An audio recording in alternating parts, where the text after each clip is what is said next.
I work as a groundskeeper/guard at a graveyard. Some nights I hear strange sounds. On my last day before Christmas, I heard a ringtone. Some might ask how someone just decides to work as a groundskeeper in a graveyard. Not only does it sound absolutely terrifying, but also depressing too. Well, in my case, I hated school, which is why after I got out of high school, I never really applied to any colleges or universities. Instead, I sent applications for odd jobs, trying to get a feel for the real world.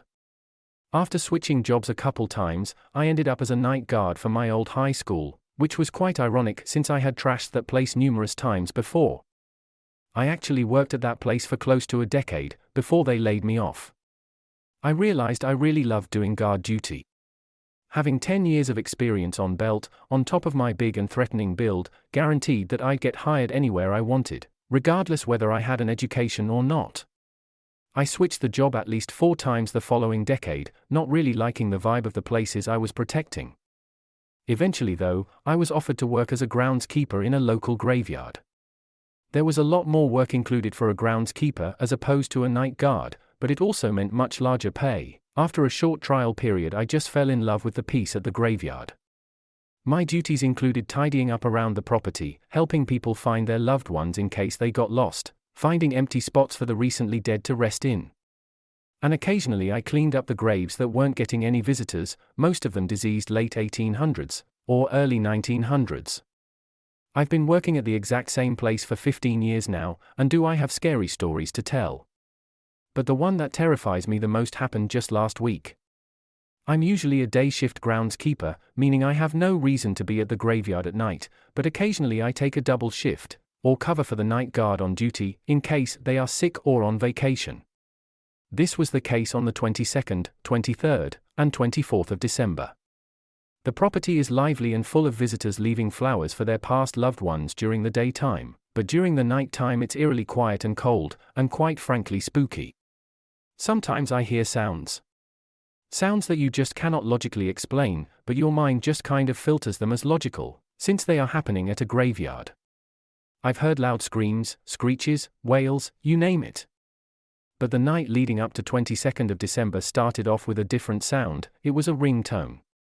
A default Samsung ringtone, somewhere in the cemetery. At first I assumed the obvious, someone must have lost their phone while they were visiting during the day, and now they're calling to see if someone found it. I sighed loudly and walked off in the direction of where I last heard the sound, walking in between the graves, with my flashlight in hand.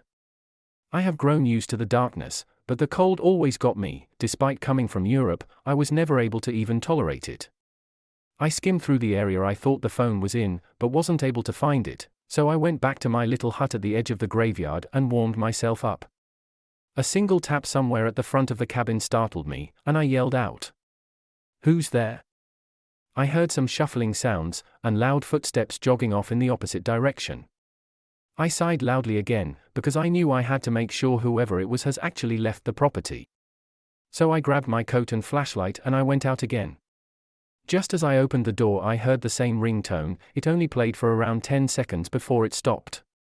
I scanned around the cabin with my flashlight, noticing some very large footprints, not shoe prints. This was no human intruder, but an animal. As a safety precaution, I went back into the cabin and grabbed my work-issued gun. Unfortunately, the graveyard was too big to completely explore, and by the time I cleared one area, the intruder could go around me and get into the area I already cleared, and I'd never know. So I gave up and walked back to the cabin. On my way there something caught my attention at the corner of my eye.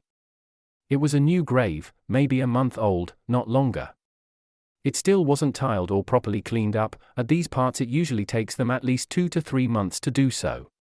So the dirt was still fresh, some blown-out candles and wilted flowers decorated it. However, there was something that shouldn't be there: footprints. On the dirt of the grave. They looked like nothing I'd seen before, not animal, or human. They were as wide as my 2 feet put together, and as long as a giant stone slab you see on the sidewalks around here. I looked around one last time, turning a full 360 with my flashlight, but found nothing, and I was glad I didn't. I didn't want to deal with whatever or whoever this was. The rest of my night shift went uneventful. I didn't hear any more footsteps or ringtones. I did, however, notify animal control in the morning that there might be a bear or some other large animal in the area, judging by the size of the prints. The following night was even weirder. I heard the same footsteps and the same ringtone all night long, but I never found the intruder, nor the ringing phone. One thing, however, made me stop looking altogether and instead barricade myself inside the cabin. The headstone of the dirt grave from the other night was not standing up straight anymore, but instead on the grass beside it, with another pair of large footprints. The last night was the most terrifying of them all. It started as it usually did. I did my normal closing rounds around the site, making sure there were no people or animals wandering around, and then relaxed at the cabin. At around midnight I heard a loud inhuman screech, comparable to the ones I've heard before. I had to go investigate as was protocol. When I stepped out of the cabin, I could hear the phone ringing, so instead of walking I ran in the direction of the sound, to shrink my search area. It didn't ring for long, but it definitely made it easier to look for. So that's what I did. I looked for the stupid phone, having forgotten the screech completely.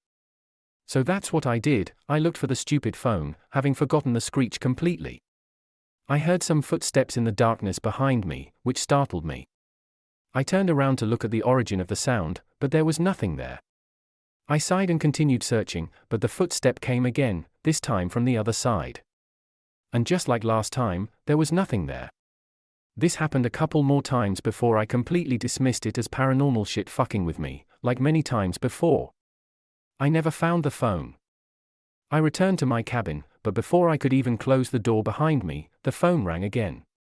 I got upset and just sprinted in the direction of the sound, leaving my flashlight and my gun at the cabin. Big mistake. This time, I managed to get really close to the sound. It was somewhere nearby the new grave, the same dirt grave with the footprints, the pushed-over headstone. My blood froze all over, because I found none of that. The headstone was gone and there were no footprints. Instead, the grave was dug out to the very bottom. I peered down into the hole. The casket was broken in half, and I couldn't see the woman that was supposed to be inside it. The phone was still ringing just a couple dozen meters in front of me.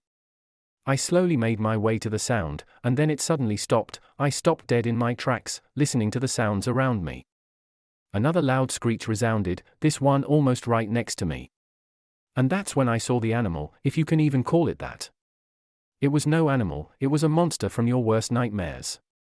It stood like a human, it towered well over 2 meters, maybe even over 3 meters. It had pitch black fur, its eyes too, were as black as the night itself. The only way you could even tell it had eyes was because they were reflecting the moonlight.